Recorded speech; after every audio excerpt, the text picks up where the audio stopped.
சரவணோத்பவ ஸ்கந்த நமோ நமோ சுவாமி பூஜிதவாத நமோ நமோ சரவணோத்பவ ஸ்கந்த நமோ நமோ சுவாமி பூஜிதவாத நமோ நமோ பக்தரக்ஷக நமோ நமோ நமோ தேவ சேனேச பக்தரக்ஷக நமோ நமோ நமோ தேவ சேனேச.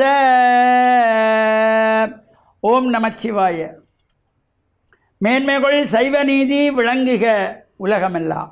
நோயற்ற வாழ்வே குறைவற்ற செல்வம். அந்த நோய் நொடிகள் இல்லாத வாழ்வு இந்த உலக மக்கள் எல்லோரும் வாழ வேண்டும் என்று கலியுகத்தின் காந்தமலை ஜோதியாகிய சபரிமலை சுவாமி ஐயப்பனுடைய திருவடிகளை சிறந்தாழ்த்தி டான் தமிழொலி ஓம் தொலைக்காட்சி நேயர்கள் அனைவருக்கும் சர்வதேச இந்து மத குருபீடம் அகில இலங்கை சபரிமலை ஸ்ரீ சாஸ்தாபீடத்தின் சார்பில் இனிய வணக்கங்களும் நல்லாசிகளும். என்றும் மங்களகரமான விஸ்வாவசு வருஷம் ஐப்பசி மாதம் 9ஆம் நாள் 26/10/2025 ஞாயிற்றுக்கிழமை. இன்று மலர்ந்திருக்கின்ற இன்றைய பொழுதும் நம் எல்லோருடைய வாழ்விலும் எல்லா விதமான சிறப்புகளும் வெற்றிகளும் கிடைக்க வேண்டும் இறைவனை பிரார்த்தித்து இஷ்ட தெய்வங்கள் குலதெய்வங்களையும் வழிபாடு செய்து பெற்றோர்கள் தாத்தா பாட்டி போன்ற வயதிலே மூத்தவர்கள் நமக்கு வித்தைகளை கற்றுக் கொடுக்கின்ற ஆசிரியர்கள் குருவானவர்களையும் வணங்கி அவருடைய அன்பையும் ஆசியையும் பெறுகின்ற பொழுது எந்த நாளுமே நமக்கு நல்ல நாளாக அமையக்கூடியது. இன்று பானுவாரம் என்று போற்றுகின்ற ஞாயிற்றுக்கிழமை. இந்த பொதுவாக இந்த ஞாயிற்றுக்கிழமைகளிலே சூரிய பகவானுடைய வழிபாடு அதிகாலையிலே யாரெல்லாம் சூரியன் உதிக்கின்ற பொழுது சூரிய நமஸ்காரம் செய்கின்றார்களோ அவர்களுக்கு நரம்பு சம்பந்தமான நோய்கள், எலும்பு சம்பந்தமான நோய்கள், இந்த இரத்த சோகை என்பார்கள், இரத்தம் சம்பந்தமான நோய்கள் எல்லாம் விலகக்கூடிய சக்தி சூரியனுடைய உதிக்கின்ற பொழுது எழுகின்றதாகிய அந்த செந்நிற கதிர்களுக்கு உண்டு. உதிக்கின்ற செங்கதிர், சூரியன் உதிக்கின்ற பொழுது சூரியனை சுற்றி வட்ட வடிவத்திலே சிகப்பு நிறத்திலே கதிர்கள் தோன்றும். அந்த கதிர்கள் உடம்பிலே படுகின்ற வகையிலே இந்த சூரிய நமஸ்காரம் செய்கின்றவர்களுக்கு நரம்பு நோய்கள், எலும்பு நோய்கள், இரத்த சம்பந்தமான நோய்கள் எல்லாம் விலகும் என்பதையெல்லாம் நம் முன்னோர்கள் கண்டு அனுபவித்து நமக்கு விட்டு சென்றார்கள். அவ்வாறு இந்த ஞாயிற்றுக்கிழமையிலே சூரிய பகவானை நாம் வழிபாடு செய்து கொண்டு இப்பொழுது கந்தவேல் பெருமான் கலியுகத்தின் தெய்வம் என்று போற்றுகின்ற முருகப்பெருமானுடைய கந்த சஷ்டி விரத அனுஷ்டானங்கள் நடைபெற்று கொண்டிருக்கின்றது. இன்று ஸ்கந்த பஞ்சமி திதி, ஸ்கந்த பஞ்சமி. பல்வேறு முருகனாலயங்களில் நடைபெறுகின்ற இந்த அபிஷேகங்கள், பூஜைகள், வழிபாடுகள், ஆராதனைகள் நாமும் சென்று பிரார்த்தனைகள் செய்வதோடு நாம் இந்த ஆலயங்களுக்கு செல்லுகின்ற பொழுது வெறுங்கையை வீசிக்கொண்டு போகக்கூடாது. ஆலயங்கள் வழிபாட்டுக்கு நாம் செல்லுகின்ற பொழுது இறைவனுக்கு அர்ச்சனைக்கு நம்முடைய வீட்டிலே, வளவிலே, தோட்டத்திலே மலர்ந்திருக்கின்ற மலர்கள், அந்த மலர்களை எடுத்து சென்று பூஜைக்கு, அர்ச்சனைக்கு, பூமாலை கட்டுவதற்கு கொடுக்கின்ற பொழுதில் எல்லா சிறப்புகளும் கிடைக்கும். இது இறை தொண்டாக. அதனாலே தான் இந்த உலகிலே பெரியது எது என்று ஔவை பாட்டி, தமிழ் மூதாட்டி ஔவையாரை பார்த்து முருகப்பெருமான் கேட்டாராம். அப்பொழுது இந்த ஔவை பாட்டி சொன்னாள், பெரிது பெரிது புவனம் பெரிது புவனமோ நான்முகன் படைப்பு, நான்முகனோ கரியமால் உந்தியில் உதித்தோன், கரியமாலோ அலை கடல் துயின்றோன், அலை கடலோ சிறுமுனையின் கலசத்தில் அடக்கம், கலசமோ புவியிற்கு சிறுமண், புவியோ அரவினிற்கு ஒருதலை பாரம், அரவமோ உமையவள் சிறுவீரல் மோதிரம், உமையோ இறைவர் பாகத்தொடுக்கம், இறைவரோ தொண்டர் உள்ளத்தில் ஒடுக்கம், தொண்டர் தம் பெருமை சொல்லவும் பெரிதே என்று கந்தவேல் பெருமான் முருகப்பெருமான் தமிழ் மூதாட்டி ஔவையிடத்திலே கேட்ட பொழுது ஔவை சொன்னாலாம், இந்த உலகிலே பெரியது எது என்றால் யாரெல்லாம் இறை தொண்டு செய்கின்றார்களோ, இயலாதவர்கள், வயதானவர்களுக்கு, முதியோர்களுக்கு தொண்டு செய்கின்றார்களோ அந்த தொண்டு செய்கின்றவர்கள்தான் தொண்டர்தம் பெருமை சொல்லவும் பெரிதே என்று தமிழ் மூதாட்டி ஔவையார் முருகப்பெருமானுக்கு சொன்னலாம்.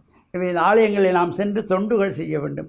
ஆலயத்தை கூட்டுவது, பெருக்குவது, கோலம் போடுவது, பூமாலை கட்டி கொடுப்பது, தோரணங்கள் கட்டுவது, அலங்காரம் செய்வது, சாமி தூக்குவது, குடைபிடிப்பது, தீவட்டி பிடிப்பது போன்ற தொண்டுகளை, இறை தொண்டுகளை நாம் செய்கின்ற பொழுது இறையருள் பூரணமாக கிடைத்து உயர்வுகள் பெற்று பேரானந்த பெருவாழ்வு வாழ டான் தமிழொலி ஓம் தொலைக்காட்சி நேயர்கள் அனைவருக்கும் சர்வதேச இந்து மத குருவிடம் அகில இலங்கை சபரிமலை ஸ்ரீ சாஸ்தாவிடத்தின் சார்பில் நல்ல ஆசிகளை கூறிக்கொள்வதில் மனமகிழ்வு கொள்கிறோம்.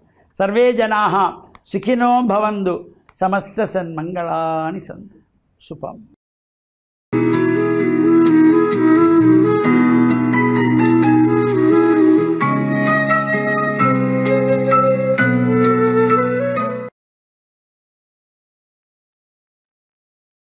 இறை இயேசுவில் என் அன்பு நெஞ்சங்களே, கிறிஸ்தவ நற்சிந்தனை வேளையில் உங்களை சந்திப்பதிலே எனக்கு மிக்க மகிழ்ச்சி.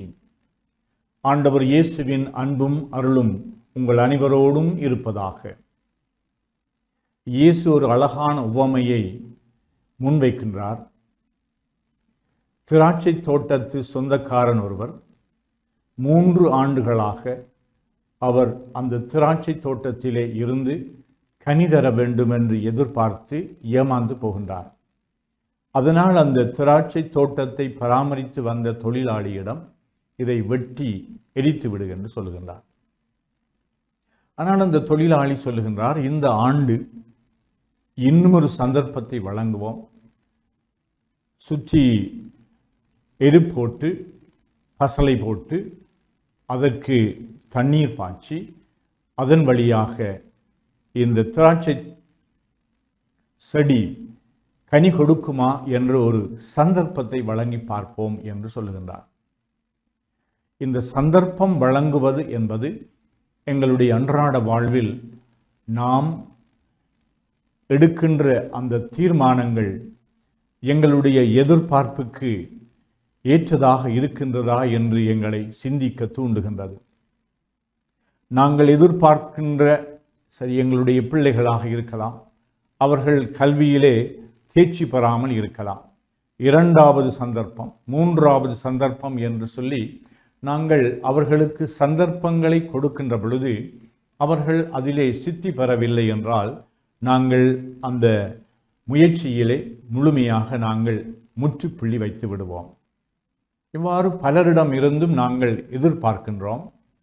அவர்கள் எங்களுக்கு ஏமாற்றத்தை தருகின்றார்கள் என்று சொன்னால், எங்களுடைய முயற்சிகளிலே நாங்கள் எங்களுடைய முதலீடுகளை செய்கின்றோம்.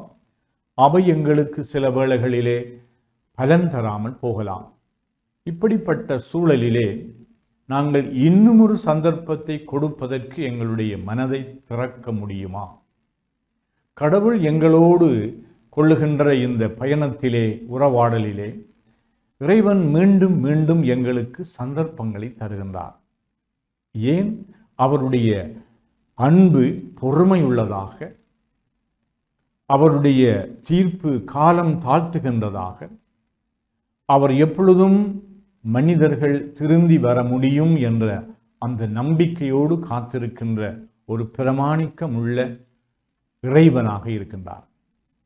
ஆகையினாலே இந்த இறைவனிடம் இருந்து நாங்கள் கற்றுக்கொள்வோம். ஒருவர் மற்றவருக்கு எப்பொழுதுமே இன்னும் ஒரு சந்தர்ப்பத்தை வழங்கினால் என்ன என்று கேட்கலாம்.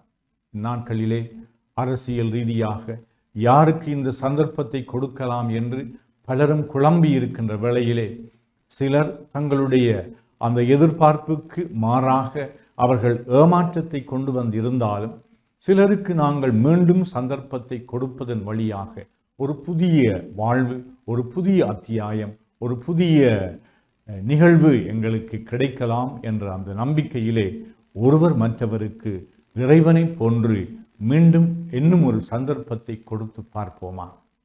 ஆமென்.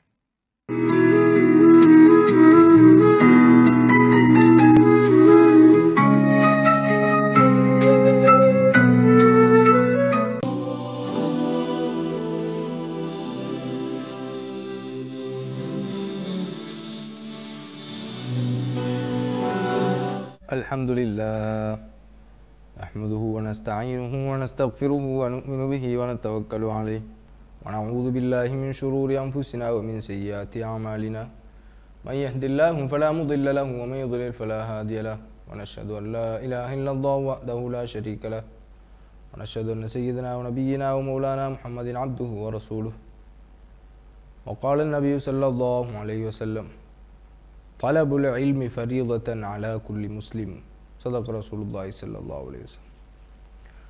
கண்ணியத்திற்குரிய அன்பார்ந்த நேயர்களே, சகோதரர்களே, நபி ஸல்லல்லாஹு அலைஹி வஸல்லம் அவர்கள் கூறினார்கள், ஒவ்வொரு முஸ்லிமின் மீதும் கல்வியை தேடி கற்றுக்கொள்வது கடமையான ஒன்று என்று கூறினார். பொதுவாக இந்த ஹதீஸை வைத்து நாங்கள் நோக்கும்போது மார்க்க கல்வி என்பது முக்கியத்துவமான ஒரு இடத்தை பெறுகின்றது. ஏன்? இறைவனால் வழங்கப்பட்ட மார்க்கத்தை விளங்கிக் கொள்கின்ற ஒரு பண்பு, ஒரு தேட்டம், ஒரு தேடல் ஒவ்வொரு முஸ்லிமுக்கும் வர வேண்டும் என்பதுதான் இந்த ஹதீஸுடைய நோக்கமாக இருக்கின்றது. இந்த பொன்மொழி கூறுவது என்ன? வாழ்வின் நோக்கத்தை அறிந்து கொள்ளக்கூடிய கல்வியை தேடுவது ஒவ்வொரு மனிதன் மீது கடமை. வாழ்வின் நோக்கம் என்ன? படைத்த இறைவனை திருப்திப்படுத்தி வாழ்வதுதான் வாழ்வின் நோக்கமாக இருக்கின்றது. ஒரு பிள்ளையுடைய நோக்கம் என்ன? பெற்றோருடைய பொருத்தத்தை பெற்றுக்கொள்வதுதான் பிள்ளையுடைய நோக்கம். பிள்ளை என்று சொன்னால் என்ன?